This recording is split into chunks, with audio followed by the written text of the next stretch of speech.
Rania Mankarious, is that right? Yes, that's it. Family Safety Specialist Rania Mankarious. Domestic violence and increasing concern because of COVID-19. Why? Well, when you think about it, you have all of these families that are, safe at home or in some cases stuck at home in a violent situation. You have children at home that normally were at school. You have people without jobs. You have increased stress. It easily follows that family violence has increased, and we've seen that across the country. The problem is, what do the victims do, and what resources are there for victims in the situation we find ourselves in now? Okay, so domestic violence. What about child abuse? Same kind of category? Same type of category, but very upsettingly, while we saw family violence cases, calls to the hotlines decrease at the onset of COVID, we saw child abuse cases almost fall off the map because kids are no longer at school. Kids are no longer at their doctor's appointments. They're no longer in front of their soccer coach. They're no longer in front of mandatory reporters or people in the community who just recognized and took initiative to report. And that was frightening because we certainly know that family violence cases as a whole were on the rise. I mean, this is reason enough to figure it out and get the kids in school. I mean, what are we going to do about this, Rania? Well, we're happy that across the country we are seeing, and we're going back to an increase in calls to domestic violence hotlines. We're happy that kids across this country are being called to actual school, whether it be remote school or in-person classes. We're not allowing the sort of willy-nilly approach that we had this last session after COVID hit. We're looking for attendance. There is no excuse. Right. We want to see kids present. And I think that will help. Well, it'll help, but nothing like in person, right?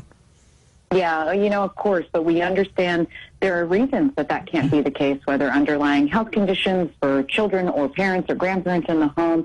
There are reasons, and we respect them, but we do think that ultimately the best thing we can do is get our kids back to a normal sense of living and help these families get back on track. This is horrific to think about. Go ahead, Diane. I don't know what to do when you have somebody in your circle of friends who's just not catching on to this remote learning, and that's what they're faced right there. They're not checking in. They're not pushing the lessons. Kids are just kind of running loose. How do you gently encourage these parents that are so challenged with this and just can't get their kids on the page? Well, it is hard, and remote learning requires an understanding of technology, which is difficult, and then you have to have the Wi-Fi, the computers, you have to have all the access, and then you have to have the time. And for some families, quite honestly, it's too much. And so in those cases, that's why we say, look, if you can send your child to school, please do so, because truancy is not the answer. We need our kids attending, we need our kids learning, and we need our kids getting back to some type of normalcy. But we do understand there are issues that make it harder for some parents than others. I think of single-family homes. You think of families, where many people are living in close quarters. It's in those cases, it is best to send your child to school if you can. Mm-hmm. Well, we got to figure it out and just pray for a normal life sometime here in the next few months, because this is hard and there's really no good answer. It's just where we are right now. But man, it's just, and then you got 100 million people on some sort of anxiety medicine, Rania. This is a disaster.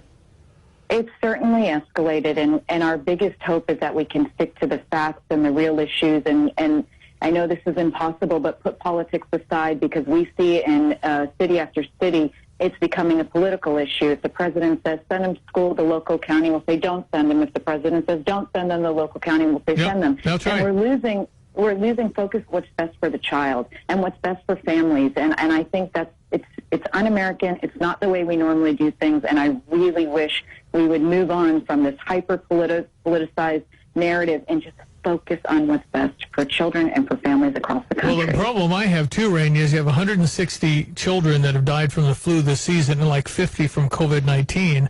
Based on that, why would we ever send anybody back anytime? Because it's too dangerous for the flu.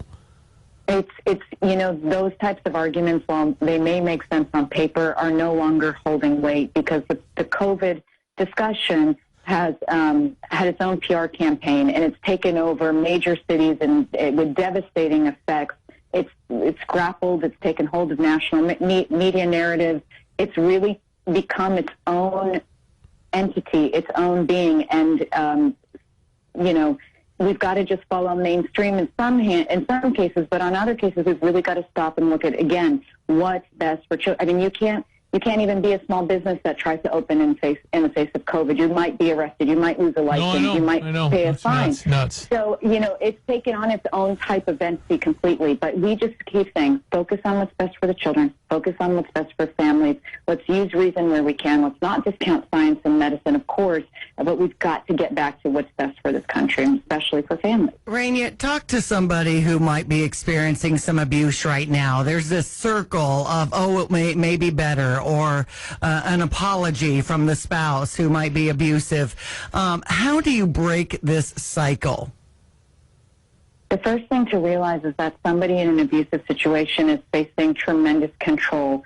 They are being manipulated day in and day out. Their thoughts and actions are being questioned continuously. They don't have access to finances. They probably don't have access to social media, or if they do, it's heavily monitored. Their relationship with their children is monitored. If they have animals in the home, that too is monitored, and everything and anything is used against them at any time.